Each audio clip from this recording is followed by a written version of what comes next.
지금은 렘망대 특강 시간입니다. We're starting the Remnant Bartisan Special Lecture now. 오늘 렘망대 특강은 뇌과학 분야의 전도자 전문인의 특강으로 진행이 됩니다. Today's Remnant Bartisan Special Lecture is being run by a special lecture given by an evangelist and a specialist in the neurosciences area. 누군지 이미 아실 텐데요. And I'm pretty sure you know who she is. 포항공대 생명과학과 2학 박사이자 미국 UCSF 의과대학 신경과 연구원이시고요. She is a researcher at the Pohang Engineering Life Sciences School and also a researcher in USFC Sciences University. 현재 매사추세츠 대학교 생물학과 조교수로 근무하고 계시는 박가나 렘넌트입니다. And she is also serving as an assistant professor at the Massachusetts University in the Sciences Department. 묵상 시대의 뇌과학적 증거라는 제목으로 특강이 진행됩니다. And today's title for the special lecture is The Evidences of Neurosciences in the Age of Holy Meditation. 매일 매시 매사 300% 응답 누리는 기도 속에서 특강 들으시길 바랍니다. And I hope you can hear the special lecture with the answer of 300% preparation every hour and every day and every moment. 우리 박가나 렘넌트 나올 때 환영의 박수, 큰 박수 부탁드립니다. Let's give a round of applause for Remnant Pakana.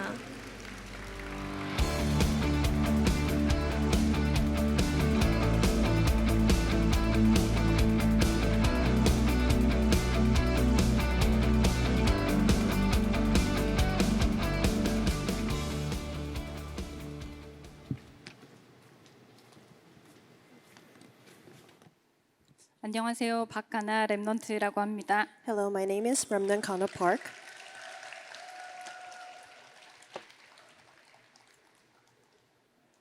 바로 내용으로 들어가도록 하겠습니다. We will start into the main. 오늘 함께 포럼하고 자료도 편집해볼 주제는 묵상 시대에 대한 뇌과학적 증거입니다. So today we will be talking about and editing together about the age of holy meditation. 질문을 한 가지 하면서 시작하도록 하겠습니다. We will now start with asking one question. 내가 세계복음화 할 수 있을까? Can I do world evangelization? 이번 대회를 관통하고 있는 질문입니다. And this is the critical question that you must ask during this WRC. 저는 이렇게 믿습니다. And this is how I believe. 24 기도할 수 있는 내가 세계복음화에 쓰임 받을 수 있다고 생각합니다. I believe that if I can do the 24-hour prayer, then I can be used for the world evangelization. 그래서 이 질문을 함께 해보고자 합니다. And this is why I want to ask this question together. 내가 24 기도할 수 있는가? Can I do 24-hour prayer?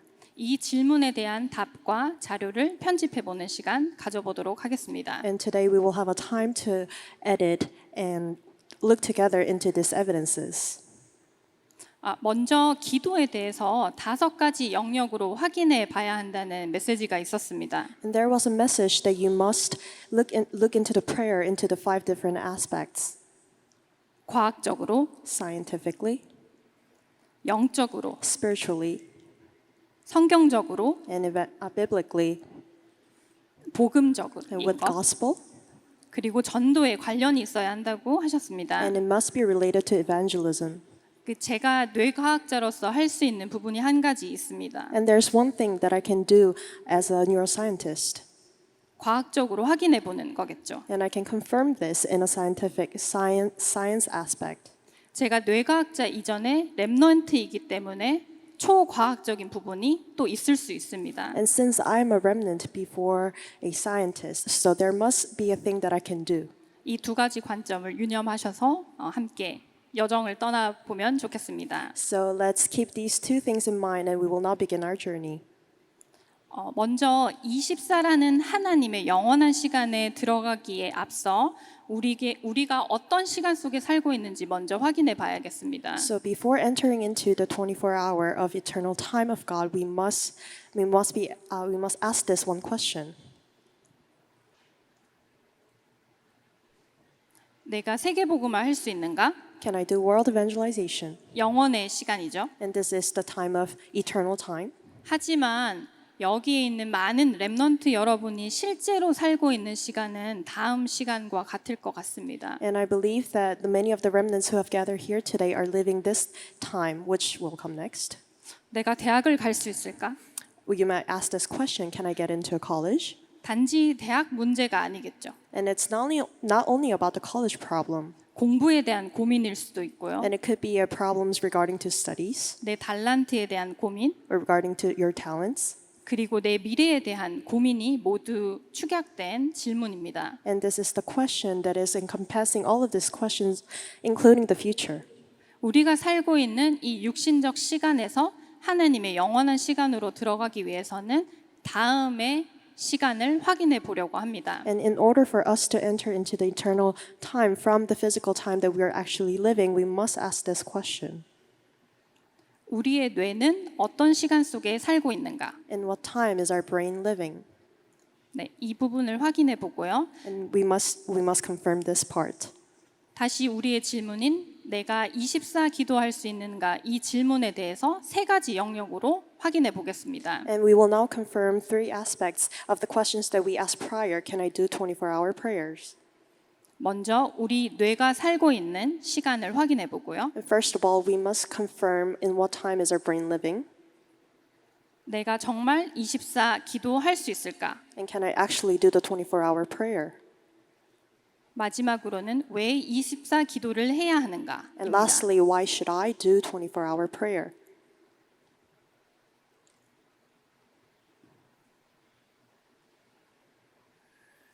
가장 먼저 앞서 이야기 드린 것처럼 우리 뇌가 살고 있는 시간에 대해서 확인해 보도록 하겠습니다. And just as I said prior, we will now enter into the question of what time is our brain living. 먼저 우리 렘넌트 10대 조금 확장해서 그 20대 초반까지의 뇌의 동향을 지난 20년간 분석해 본 결과입니다. And this is the result of the flow of the brains of the teens and people who are in their 20s, early 20s. 네, 이게 작긴 한데 다 보실 필요는 없고요. 이 동향만 보시면 됩니다. Even though the graphs are seen very small, you just need to see the trend of the graph.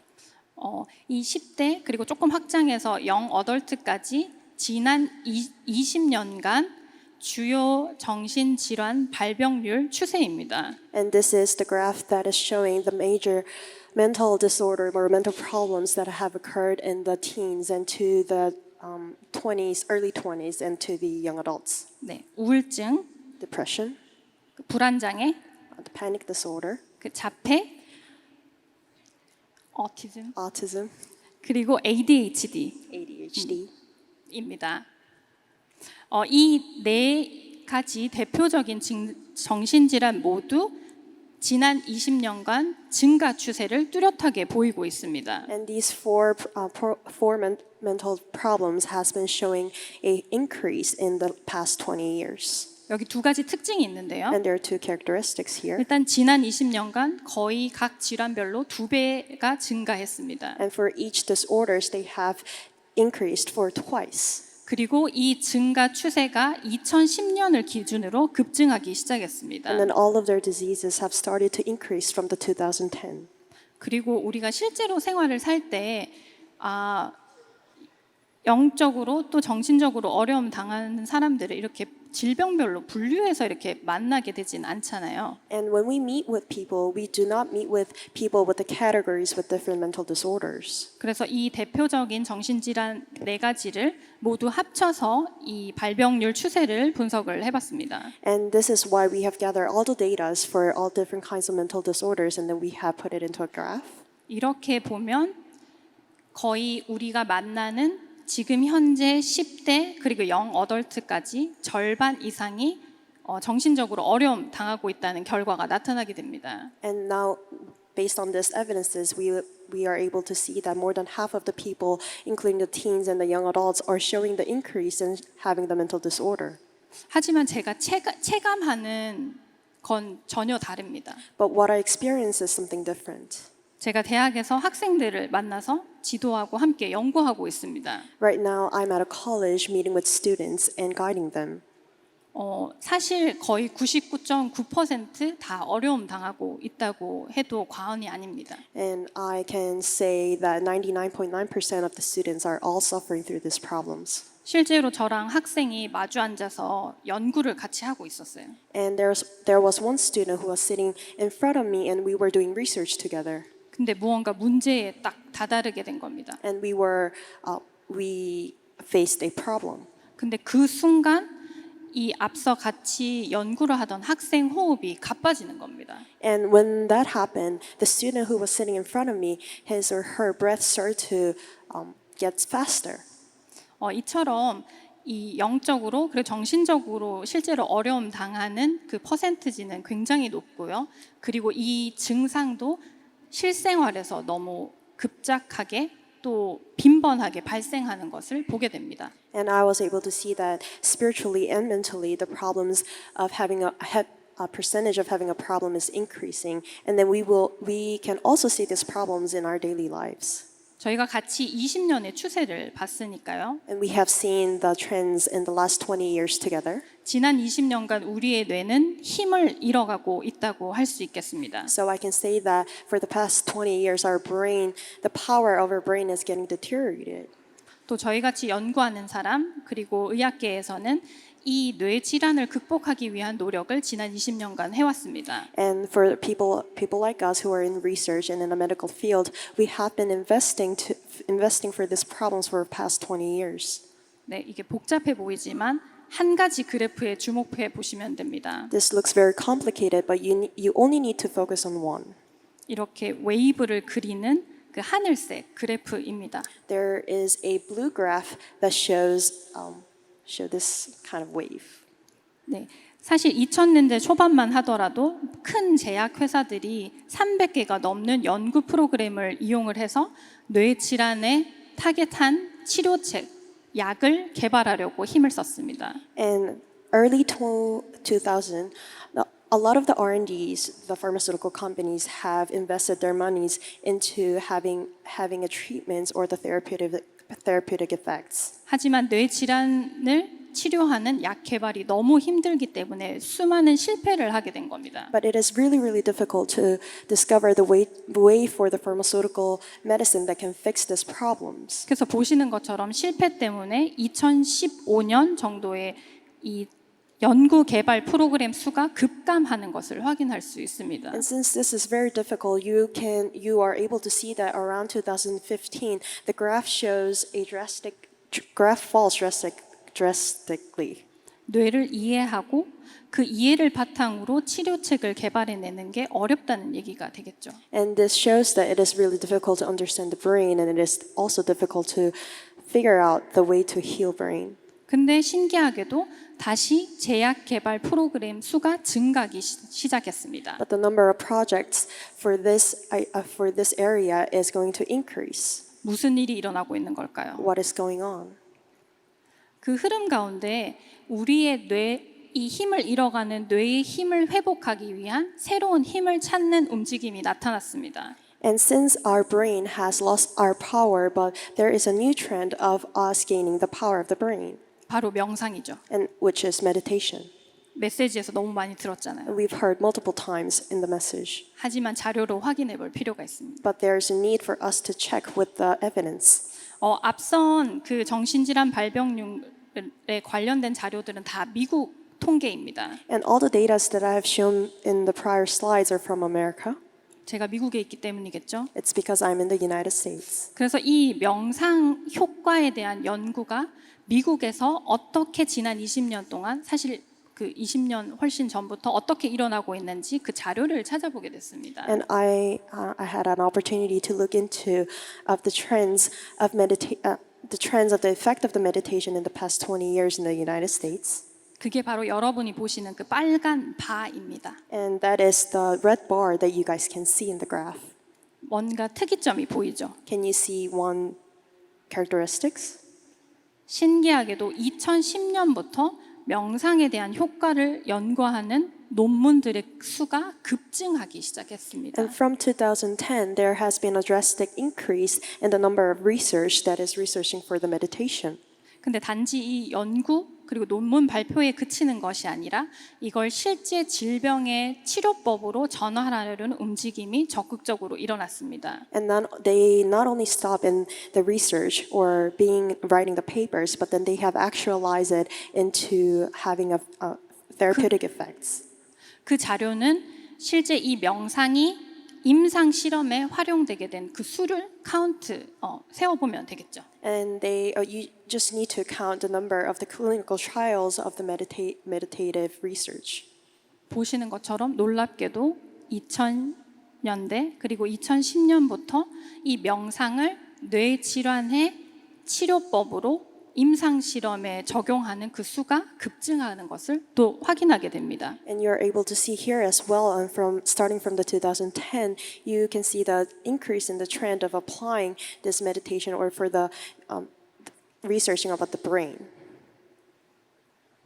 그러면서 이 명상의 증인이 뇌과학 분야에 등장하게 됩니다. And there is a witness of meditation coming out in the neuroscience field.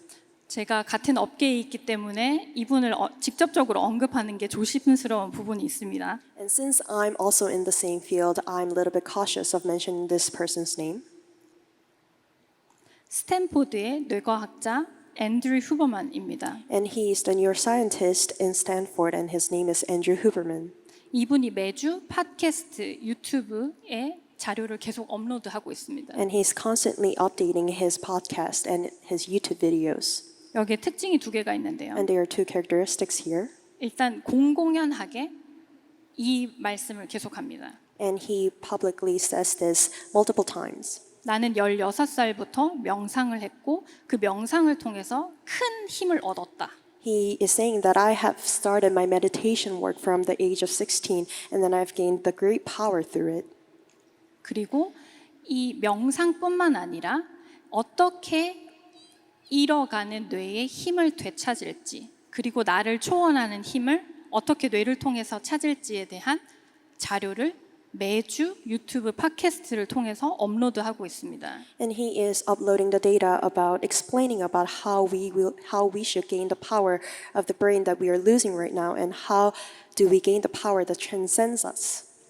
이 클립 길이가 2시간 30분입니다. And 보통. you can see that the length of the video is about 2 hours and 30 minutes. 근데 간단하게 서치해 보면 아시겠지만 지금 현재 구독자 수가 거의 700만 명입니다. And currently the number of subscribers is around 700 million. 그래서 지금 여기에서 하고자 하는 말은 명상의 증인으로 탄생한 이 아이코닉한 뇌과학자가 결국 이 뇌에 대한 집중을 대중화하기 시작했다는 겁니다.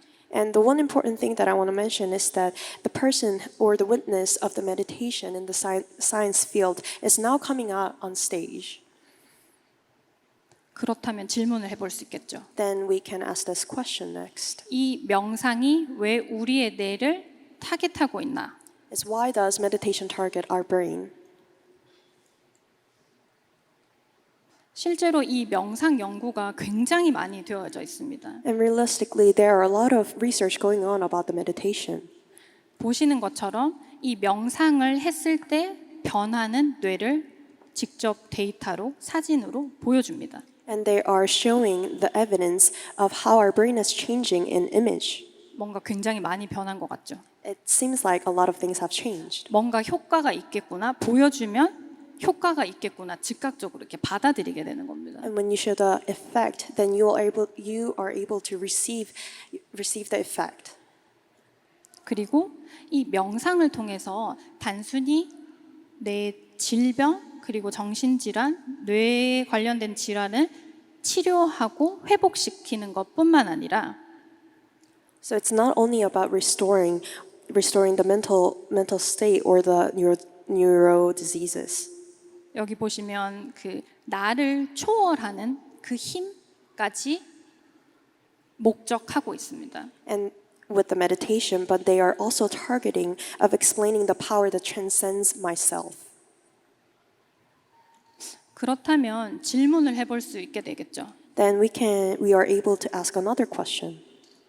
수만 편의 논문들이 명상을 통해서 정신질환을 극복했다고 이야기합니다. And so many of the papers is saying that they have recovered the mental disorders through meditation. 그리고 나를 초월하는 힘까지 있다고 주장하기 시작했습니다. And they are about to ascertain that they are able to gain the power that transcends themselves. 그렇다면 질문을 해볼 수 있게 되겠죠. Then we can ask this question. 이 명상이 근원적인 힘을 가져다 주는가? Can this meditation give us the fundamental power?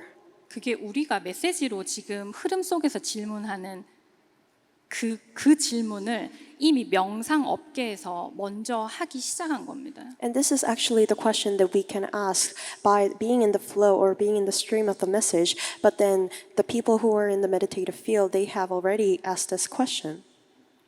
지금 제가 여기 그 명상계의 바이블이라고 불리는 잘 편집된 명상의 효과에 대해서 잘 편집된 책을 여기 가져왔습니다. And I have introduced this new book, which is so called as the Bible in the field.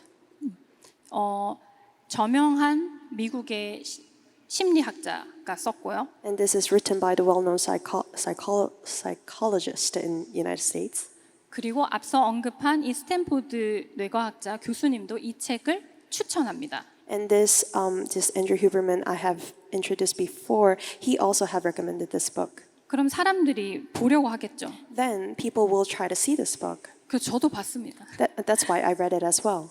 근데 여기에서 이 명상을 통해서 수많은 질병이 극복되고 나를 초월하는 체험까지 있었다고 내용이 들어 있습니다. And in this book, it is written that so many of the people have overcome their mental disorder through meditation, and they have also gained the power that transcend themselves. 그리고 이 책에서는 자료를 인용하면서 이렇게까지 이야기합니다. And they have quoted from multiple sources. In this book, it says, 사이드 이펙트가 없다고 얘기합니다. and there's no side effects. 모든 약이 사이드 이펙트가 있습니다. Every drug has a side effect, 근데 명상은 없대요. but meditation does not have one. 그래서 제가 이 자료를 보고 너무 놀랐거든요. And that's why when I looked into this data, I was very surprised. 저희는 답을 알고 있으니까 어떻게 이게 가능한 건지 질문하게 됩니다. Since we know the answer, we can ask this question, how is this possible?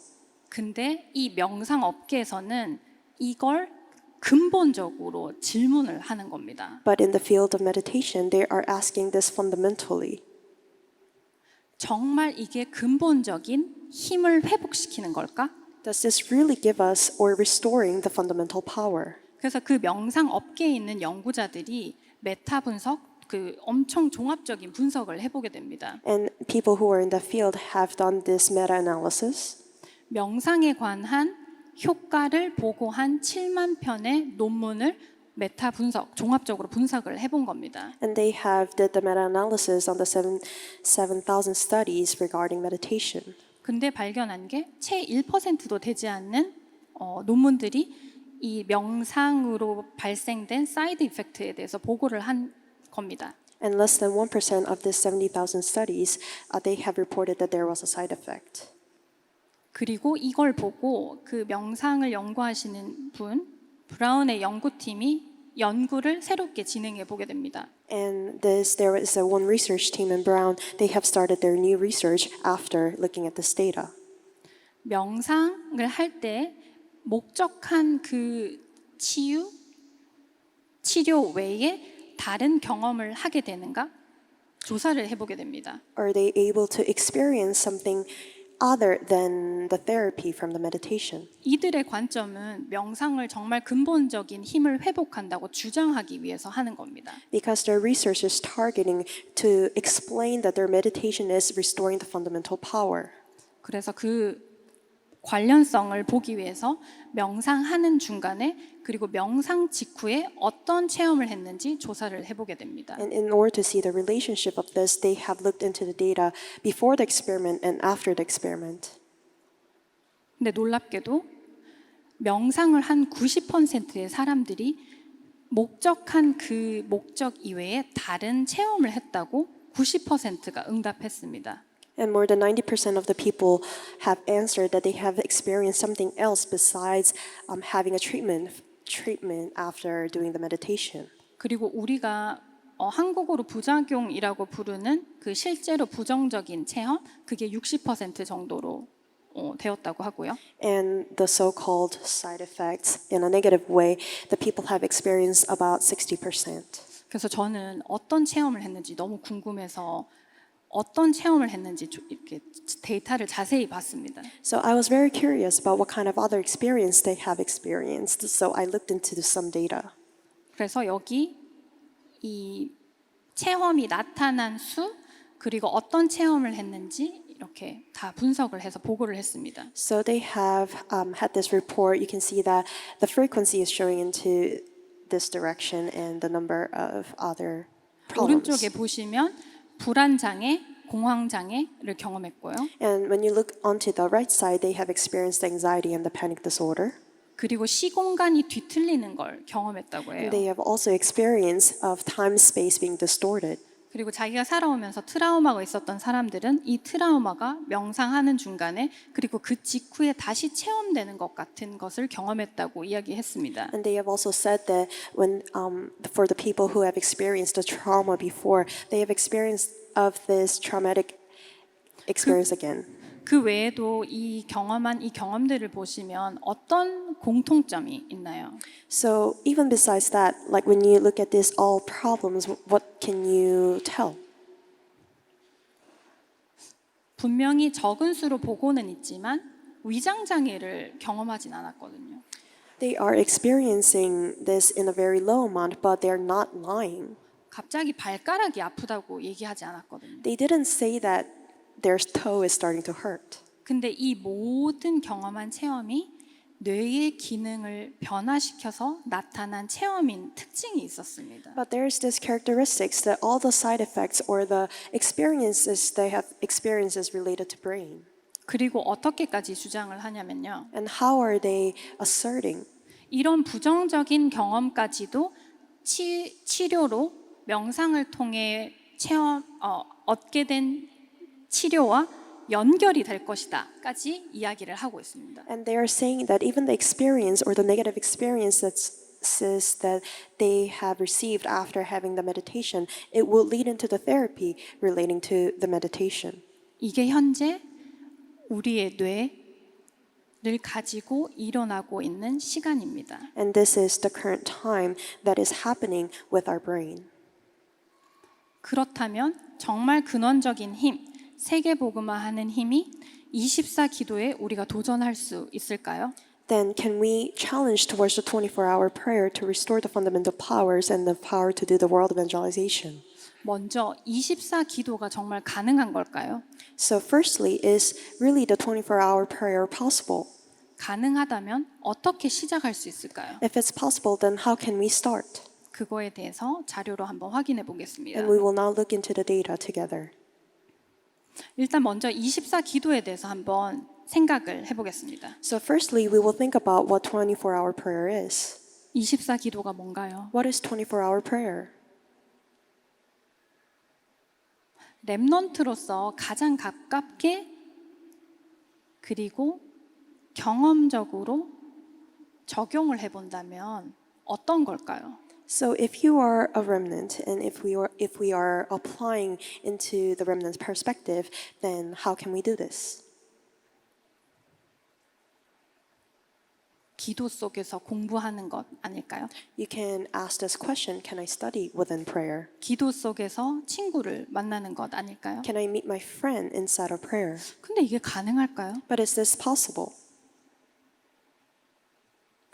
명상 자료 한번 활용해서 확인해 보겠습니다. And we will look into this meditative data. 사실 이 데이터가 명상 업계에서 되게 마일스톤이 되는 데이터입니다. And this data has been using for the milestone in the meditative field. 그리고 앞으로 제가 사용할 그 명상이나 어떤 자료에 대한 부분은 사실상 그 굉장히 미국에서 저명한 대학에서 발표한 논문들을 제가 소개를 하게 될 겁니다. And all the data that I have brought here today in my PowerPoint is all from the prestigious university in the United States. 네, 그리고 실제 보고가 나온 분들 그 교수님들 얼굴도 한번 보고요. And I've also included the pictures of the professors who are very well known. 그럼 가깝잖아요. Then you can relate onto it. 자, 24 기도가 가능한가? Can 24-hour prayers possible?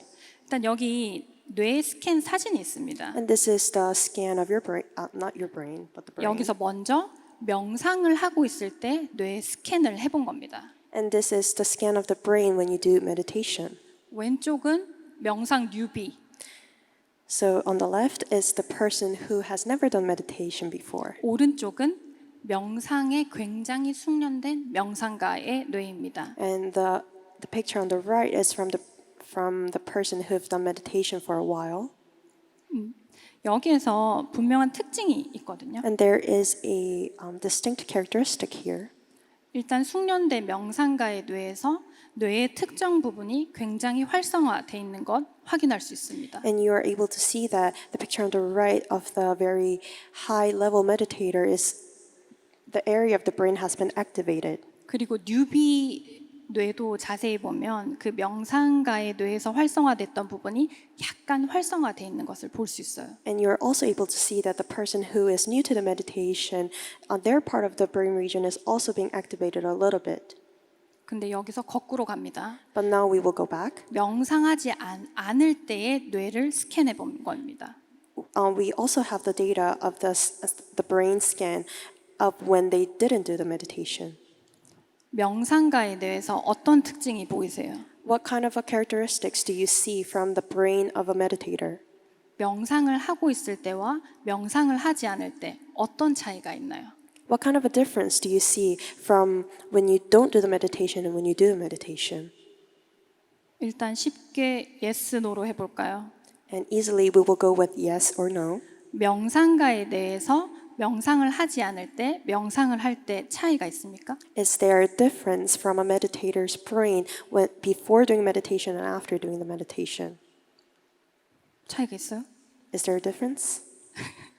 조금 bit. 정도의 차이. Very little bit.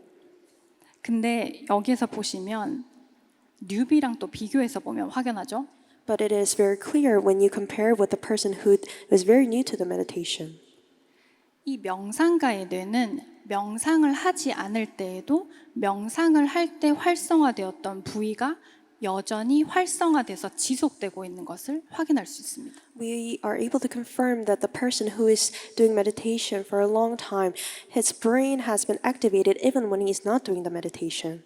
이해되세요? Can you understand? 명상을 하고 있는 상태가 지속되는 겁니다. The state of doing the meditation is being continued. 24 명상하고 있는 뇌라고 해석할 수 있을까요? And we can interpret this as the brain which is doing 24-hour. 기도 속에서 친구를 만나고 기도 속에서 공부할 수 있는 것 가능할까요? Is meeting friend or doing studies while doing prayer, is this possible? 여기서 뇌과학적 자료를 한번 봤고요. We have now seen the neuroscientific data. 네, 류 목사님이 많이 언급하셨지만 순례자의 기도 이 자료를 한번 확인해 보겠습니다. And now we will look into the data of the way of a pilgrim, which Reverend New has mentioned multiple times. 이미 24 기도는 하나님의 말씀에 약속되어 있었습니다. The 24-hour prayer has been already promised in the Word of God. 바울이 쉬지 말고 기도하라. The Paul said, pray constantly. 데살로니가 5장 17절에 하나님이 이미 약속하셨습니다. And First Thessalonians chapter 5 verse 17, it has already stated. 이 중세 시대의 순례자도 이 성경에 이미 약속된 이 말씀을 보고 아, 내가 이 기도에 도전을 해야겠다 하고 시작된 게 이 순례자의 기도 책입니다. And even the pilgrims living in the age of the Middle Ages, he has seen into the Word of God and then he thought that I should pray constantly. 어떤 일이 일어났는지 아세요? Do you know what happened next? 저는 이 책을 다 읽지 않았습니다. I did not read the entire book, 하지만 딱 편집했죠. but I have edited. 순례자가 이렇게 고백합니다. The pilgrim has stated, 내가 무언가 듣고 있을 때에도 읽고 있을 때에도 내 안의 기도가 동시에 계속되기 시작했다. whether I was listening to something or reading, the prayer still went on at the same time. 기도 속에서 공부하는 것, This is studying inside a prayer, 기도 속에서 친구를 만나는 것, meeting friends within prayer. 가능하다고 생각되세요? Do you think this is possible now? 이제까지는 자료를 통해서 이 24 기도가 가능하냐에 대해서 확인을 조금 해봤고요. So until now, we have asked this question or confirmed that can we do 24-hour prayer through the data? 근데 우리는 항상 어떻게를 묻는 걸 좋아하잖아요. But we love to ask this question, how can we do 그래서 this? 사실 어떻게 부분을 좀 하겠습니다. So I will go into of how to do this. 사실 방법뿐만은 아닙니다만 It's not only about the method. 호흡을 의식하는 것, You are acknowledging your breath. 777 기도를 의식하는 것, You're acknowledging the 777 prayer. 의미를 찾는 것, You're finding the meaning. 이게 24 하는 겁니다. And this is doing 24 hours. 이 중에서 가장 쉬운다고 할 수 있는 시작점이 바로 호흡입니다. So the very starting point that you can start easily is breathing. 왜냐하면 이 호흡은 우리의 뇌파를 리듬을 싱크로 하기 때문입니다. Because breathing actually synchronizes up your brain wave. 여기 여러분이 보시는 이 파란색 그 웨이브가 이렇게 있죠. 리듬이. And there is the blue graph that you see on the 이게 screen. 피크는 그 꼭지점은 들숨, 날숨 이렇게 리듬이 이렇게 있습니다. So this is actually showing the rhythm of your brain or your breath so that the highest peak point is the increasing. 그리고 아래 보시면 이게 초 단위라고 기록이 돼 있거든요. And when you look into the bottom, it says it's every time. 이게 이해가 되잖아요. 우리 호흡이 2초, So when you breathe in, it takes about 2 seconds, and when you breathe out, it takes about another 2 그래서 이 seconds. 뇌과학자들이 이 호흡의 리듬이 있을 때 뇌의 뇌파를 측정해 본 겁니다. So the neuroscientists have measured the brain wave when they were breathing. 어떤 게 보이세요? What can you see? 뭔가 리듬이 있죠. There's a wave. 그러니까 이거를 There's a rhythm. 시간적으로 딱 매치를 해보면 So when you actually compile these two graphs together, 실제로 이 호흡의 리듬과 뇌파의 리듬이 일치하는 것을 확인하게 됩니다. you're able to confirm that when you breathe in and when you breathe out, your brain wave is actually matching. 이게 어떻게 가능한 걸까요? How is this possible? 여기서 이 히포캠퍼스라는 그 인간의 학습과 기억을 관장하는 영역이 있습니다. And there is a brain region called hippocampus, and then it deals with the learning and memory. 여기에서 그 이 파란색 뇌파 리듬이 있죠. And you can see the blue brain wave. 근데 이 뇌파 리듬이 빨간색 호흡의 리듬과 어느 정도 일치하는 것을 확인할 수 있습니다. And you're able to see that this red graph showing your breathing pattern is aligning with your brain wave. 근데 같은 히포캠퍼스 영역의 뇌파를 측정해 봤습니다. And we also have looked into the same hippocampus region. 리듬이 보이세요? Can you see the rhythm? 호흡 리듬은 그대로 있는데 뇌파 리듬은 사라졌어요. The wave of your breathing is still there, but the brain 무슨 wave has 무슨 일이 일어난 걸까요? the rhythm of the brain wave is gone. What happened? 입으로 호흡하면 이게 사라집니다. Because when you breathe through your mouth, this disappears. 이게 어떻게 해서 이런 일이 일어나는 걸까요? And how can this work happen? 여기에 뇌과학자들이 밝힌 두 가지 중요한 사실이 있습니다. And there are two facts that neuroscientists have discovered. 첫 번째, Firstly, 코에 신경세포가 있습니다. and there are nerve cells inside of your nose. 뇌세포가 있다는 얘기거든요. It means there are brain cells inside there. 그리고 이 코에 있는 뇌세포가 여기 제가 이렇게 동글동글하게 한 게 조금 그 공기를 제가 표현을 한 겁니다. So when you see that these blue dots near the nose, it's actually referring to the air.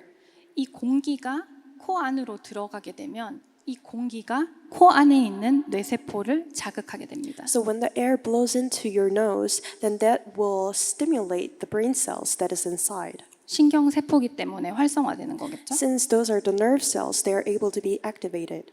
그리고 이 신경 세포가 있다는 것이 중요한 발견이고요. And firstly, it is important to note that the brain cells or the nerve cells are inside of your nose. 그리고 두 번째는 신경 세포는 반드시 연결되게 돼 있습니다. And secondly, the nerve cells are always connected. 근데 이것이 어디에 연결되어 있느냐? But where does this being connected to? 이 코에 있는 신경 세포가 뇌의 중요한 기능을 담당하는 두 지역과 직접적으로 연결돼 있습니다. And this nerve cells inside of your nose is actually directly connected to the brain regions that has two important functions. 하나는 우리의 감정을 조절하는 아미그달라에 직접적으로 연결돼 있고요. One region is the region called amygdala, and this region is controlling your emotions. 하나는 학습과 기억을 담당하는 히포캠퍼스와 직접적으로 연결돼 있습니다. Another one is connected to the region called hippocampus, and then this region is in charge of the memory and learning. 그래서 이 직접적인 신경세포의 연결이 이 뇌파 리듬을 이렇게 즉각적으로 만들어내는 겁니다. And this direct connection is making up the synchronization of your brain wave and your breathing. 입이 아니라 코로 했을 때요. So this is only true when you breathe through your nose and not through your mouth. 사실 이미 하나님 말씀에 확인되어 있죠. But it is already confirmed in the Word of God. 여호와 하나님이 생기를 그 코에 불어 넣으시니. The Lord God has breathed into his nostril the breath of life. 근데 여기까지 이 자료들을 제가 멘토링하는 렘넌트들과 편집을 했습니다. So I have actually edited this data with the remnants that I'm mentoring with. 근데 제가 렘넌트들과 포럼을 하는 것에서 너무나 큰 기쁨을 느낍니다. But I have experienced a great joy when I share the forum with the remnants. 렘넌트가 저한테 질문을 했습니다. And this one remnant has asked this question. 이거 그냥 플라시보 효과 아니냐고. Can this be the placebo effect? 그냥 인간은 너무 복잡하고 믿으면 이루어지는 그런 아주 신비한 일이 있으니까 그런 거 아니냐. 우리 심리가 작동한 게 아니냐. 이런 논리였습니다. And then she was actually asking, since humans are very complicated, can this be the thing that where humans are like, oh, when it's this, you can believe it and it becomes true as you believe. 그래서 제가 자료를 또 찾아왔습니다. And isn't this the psychological thing? And then I have actually found another data. 근데 앤드류 휴버만 거기 동영상 유튜브에도 나옵니다만 그 똑같은 질문을 UCLA에 있는 교수님이 한 겁니다. So it also talks about it in the Andrew Huberman YouTube video, but the same questions that the remnant has asked, the professor at the UCLA has asked the same question. 인간이 너무 복잡하기 때문에 무언가 다른 팩터가 작동했을 것이다. He's stating that since humans are very complicated, some other things might have activated. 정말 호흡이 뇌의 기능을 변화시키고 우리의 행동을 변화시킨다면 정말 실험이 필요하다. If breathing actually affects our brain and changes our brain, then we need to do an experiment. 이때는 보통 동물 실험이 이제 들어가게 됩니다. So at this point, the animal studies are going to start in. 이 UCLA에 있는 연구실은 여기 보시는 것처럼 이미 90년대부터 뇌의 호흡을 조절하는 중추를 처음으로 밝힌 이미 호흡에 대한 역사가 있는 랩입니다. So this lab, as you can see, from the 1990s, they have doing the research regarding the meditation and breathing. Not meditation, breathing. 이 연구실에서 최근에 정말 이 호흡의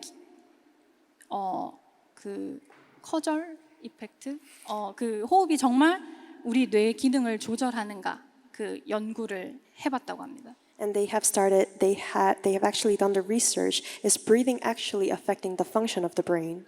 그렇게 하려면 이 호흡을 조절해야겠죠. Then you must control your breathing. 호흡만 조절할 수 있어야 되는 겁니다. You should only able to control the breathing. 그 기술을 이 연구실에서 개발해낸 겁니다. And this technology or the method this lab has founded.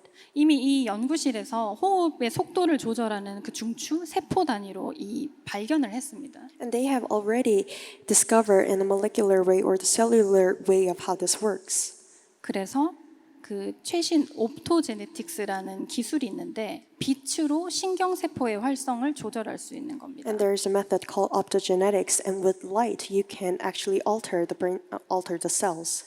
그래서 이 마우스 이 쥐의 호흡을 빛을 껐다 켰다 하면서 호흡 속도를 조절할 수 있는 기술을 접목하게 되는 겁니다. And they have actually found this technology where they can turn off the light and turn on the light, and that can control the speed of the breathing of a mouse. 그러면 호흡 속도만 조절할 수 있는 겁니다. Then you can actually affect only the breathing speed.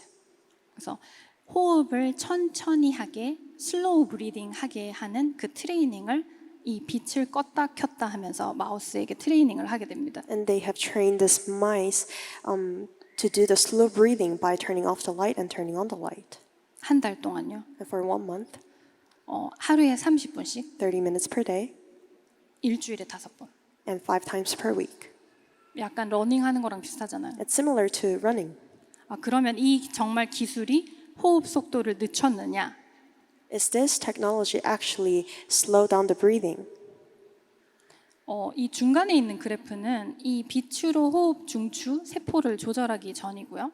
So the graph in the middle is actually showing the stage before you control the breathing. 호흡의 속도, 호흡의 호흡률이라고 볼 수 있겠죠. And this is the speed of the breathing or the frequency of the breathing. 근데 이 오토제네틱스 기술을 통해서 이 호흡을 정말 호흡 속도를 늦췄느냐 확인해 본 겁니다. And they have actually tested is like optogenetics works. 보시는 것처럼 호흡률이 거의 절반 이하로 떨어진 것 확인할 수 있죠. And as you can see on the graph on the right, the breathing frequency or the speed of the frequency has halves. 그러면 이 기술이 호흡만 조절할 수 있다. 확인했죠. And they have confirmed that, okay, this optogenetic skills or the technology is only able to control the breathing speed. 그러면 다시 그 질문으로 돌아가게 됩니다. Then now we will go back into the question that we asked 정말 이 prior. 슬로우 브리딩이 뇌의 기능을 향상시킬 수 있는가? Can this slow breathing can enhance the brain activity? 행동 실험을 해보게 됩니다. And they've done the behavioral test. 한 달 동안 슬로우 브리딩 트레이닝을 받은 쥐가 있습니다. And there is a mice that has received the training to breathe slowly for a month. 그리고 이 쥐를 스트레스를 받을 수 있는 방 안에 넣게 됩니다. And then they have put this mice into the room that they can receive stress inside. 이 방 안에 1시간 동안 넣어놓고요. And then they have put this mice into the room for 1 hour. 1, 2초간 지속되는 전기 충격을 무작위적으로 1시간 내에 10번을 주게 됩니다. And they have randomly given this electric shock that lasts for about 1 to 2 seconds for 10 times within 1 hour. 너무 스트레스 받겠죠. It will be very, very stressful. 마치 여러분이 학교 교실에 갔는데 갑자기 행복하지 않은 어떤 친구가 와서 여러분 얼굴을 때린 걸 상상해 보세요. Imagine you went inside of the classroom and suddenly the person who you really don't like coming to you and start punching at you. 물리적 공격만 공격은 아니죠. Not only the physical attack is called an attack, 갑자기 여러분을 놀릴 수도 있고 maybe the person can 욕을 할 수도 make 있고 jokes on you or say bad words to you. 굉장히 스트레스를 받는 상황을 준 겁니다. So it's exposing them into the situation where they will receive a lot of stress. 그리고 이 스트레스를 이겨내는 힘, 저항성을 테스트해 본 겁니다. And then they have tested this resistance or the power to overcome this stress. 어떻게 하느냐? How? 이 방에 며칠이 지나서 쥐를 이 스트레스를 받았던 그 방에 다시 집어넣게 됩니다. A few days later, they have put this mice into the same room that they have received the stress. 여러분 친구한테 맞고 며칠 지나서 학교 가고 싶어요? After you get bit by your friend, do you really want to go to school again? 근데 어쩔 수 없이 가서 앉아 있어요. But you had no choice but to go there and sit down. 여러분 몸으로 스트레스 반응이 나타날 거예요. 아마 Then the stress will be shown into your body. 막 불안하기도 하고 Maybe you might feel anxious. 몸이 떨릴 수도 있고 Maybe you will tremble. 그 비슷한 반응이 쥐에 있습니다. So the similar effect has shown in this mice. 보통 이렇게 하면 쥐가 이렇게 프리징되는 이 반응을 보이게 됩니다. 그걸 측정한 거죠. So they have actually measured this behavior of the mice that they have actually freeze inside of the room. 실제로 호흡 훈련을 받지 않은 쥐는 그 방으로 다시 돌아갔을 때 지내는 그 시간의 거의 절반에 가까운 시간을 스트레스 반응을 보이면서 지냈다고 합니다. So it is shown that for the mice that hasn't received the breathing training, it has shown that half of the time it has received stress. 하지만 이 파란색 호흡 훈련을 받은 쥐는 그 스트레스에 대한 저항성을 보이는 것을 확인할 수 있었습니다. But when you see the blue graph, it is for the mice that has received the slow breathing training. They have shown the drastic decrease. 근데 여기에서 중요한 것은 이 공포 기억, 스트레스에 대한 기억 자체는 동일하게 습득을 했다는 겁니다. But one important thing is that both of these mice have actually had the memory of the trauma. 그 방도 기억하고 자기가 스트레스를 받았다는 것도 기억하고 있습니다. And they have remembered the room and they have remembered that they have been stressed inside. 하지만 그 스트레스를 이겨내는 힘이 슬로우 브리딩을 통해서 나타나는 것을 확인했다고 합니다. But the power of the resistance to overcome this stress has been shown. 이걸 좀 번역을 해보면요. So when we kind of translate this, 이 슬로우 브리딩 자체가 과거에 있었던 그리고 오늘 있는 우리의 시간과 공간을 초월하는 힘이 있다고까지 말할 수 있겠죠. so we can say to this extent that slow breathing can actually affect the past or the present or even transcend this time and space. 호흡의 효과가 조금 와닿기 시작하지 않나요? Are you able to understand a little bit about the effect of breathing? 이제 좀 하고 싶을 거예요. You might want to do this now. 그럼 얼마나 해야 되느냐? Then how much or how long do we need to do? 그 메시지에서 나오는 5분 효과가 있습니다, 정말. And there really a 5-minute effect out there that we always listen inside of the message. 여기 그 표에서 Y축에서 제일 아래 보시면 사실 천천히 호흡을 2, 3분만 해도 뇌파는 달라지기 시작한다고 합니다. So when you look at this graph into the y-axis, even when you breathe about 2 to 3 minutes, you will able to see the changes in your brainwave. 그리고 5분을 하게 되면 실제로 그 효과를 우리가 체감하게 되는 겁니다. And when you do about 5 minutes, you can actually feel the changes. 화가 났는데 이 화가 이렇게 캄다운 되기 시작하기도 하고 You might get angry, but then after then you will start to feel a little bit calming down. 불안하던 것이 이 불안 정도가 이렇게 없어지기도 한다고 합니다. Even when you feel anxiety, you might feel a little bit relieved after. 그래서 여기서 또 더 흥미있는 것은 More interesting thing. 40일을 했을 때입니다. The more interesting thing is when you did this for about 40 days. 뇌의 구조적 변화가 일어나기 시작한다고 합니다. There is a structural changes in the brain. 이 신경세포는 연결이 중요한데 이 연결 회로도 바뀌고 연결 회로가 바뀐다는 게 사실 이 구조적 변화를 의미하는 겁니다. So the neurons or the brain cells are connected and they are composed with the circuits. But it is very important to see that these changes are having from the 40 days. 그래서 이거를 그 일 단위, 주 단위로 상관없이 누적 그 호흡 트레이닝 시간만 이렇게 더했을 때 10시간을 하게 되면 실제로 신경세포 수도 달라진다는 보고가 있습니다. And there's also a report saying that when you do the meditation or when you breathe with the meditation for about 10 hours, there is a change in the structural change in the brain. 네, 이 호흡을 통해서 실제 우리의 뇌의 효과 그리고 그게 뇌의 변화가 우리가 체감하는 행동, 경험으로까지 이어진다는 것을 지금 확인을 했고요. And then we have now confirmed that with breathing there is a changes in the brain itself and as well as the behaviors. 그러면 명상도 호흡을 활용하는데요. So meditation also involves the breathing. 그럼 명상하고 호흡만 하면 되는 거 아니에요? Then you might be able to ask, can we not just do the meditation and breathing only? 그리고 호흡만 하다 보면 5분을 하려고 하면 왜 이 777 기도와 의미를 찾는 게 필요한 건지 사실 해보신 분은 알 겁니다. So some people might know that when you try to breathe for about 5 minutes, why do you need to do 777 prayer and why do you need to try to find the meaning of it? 그리고 또 다른 이유가 있습니다. And there's also another reason. 왜 24 기도가 필요하냐? 그 777 기도와 의미를 찾는 부분이 왜 필요한지에 대해서 마지막으로 확인해 보겠습니다. And lastly, we will look into of why 777 prayer is important and why do we need to find meaning.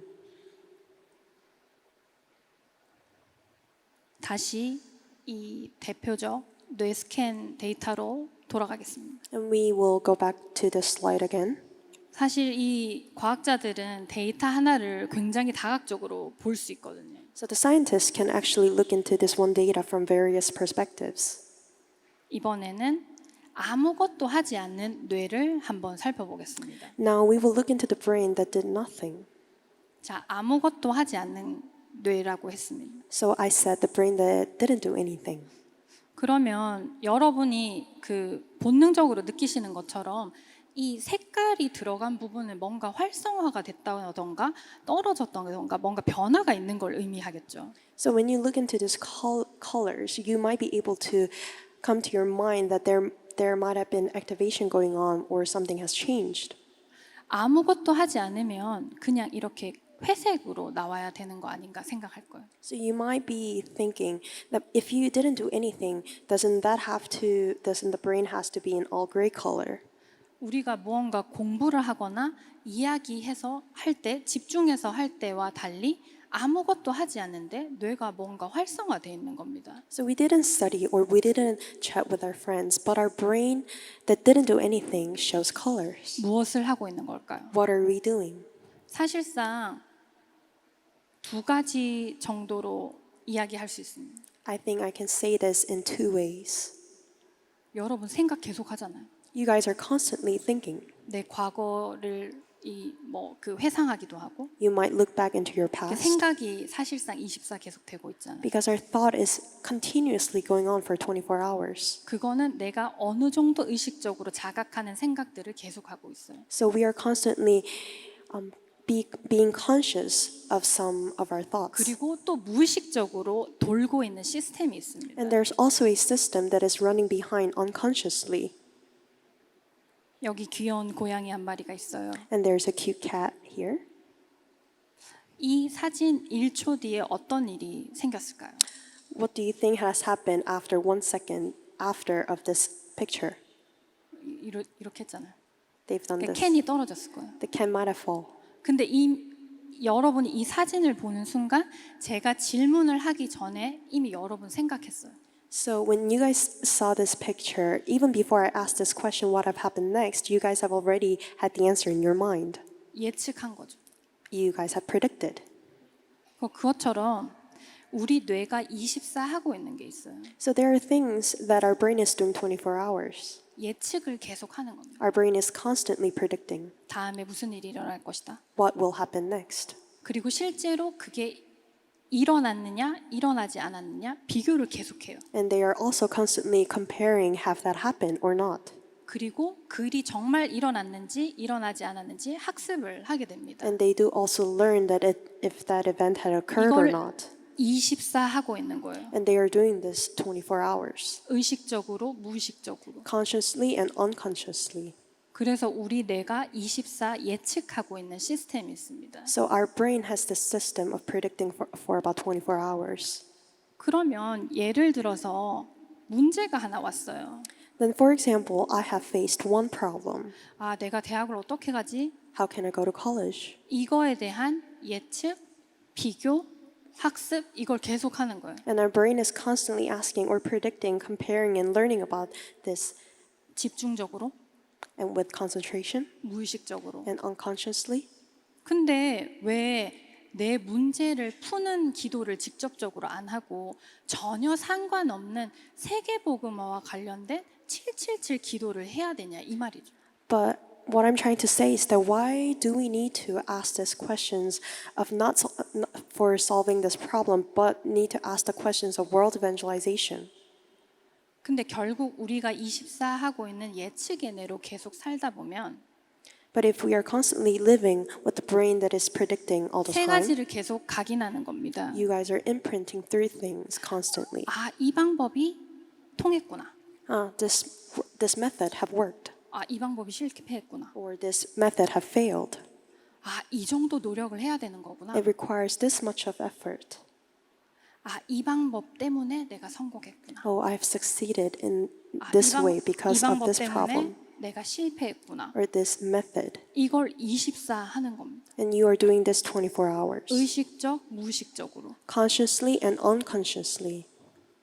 근데 세계복음화 777 기도 하나님의 정확한 언약에 집중을 하게 되면 But when you focus on or concentrate into the 7-7 prayer or the correct covenant of God, 그 기도를 의식하게 되면요. when you are being conscious of that prayer, 이게 바뀌게 되는 then 겁니다. this will change.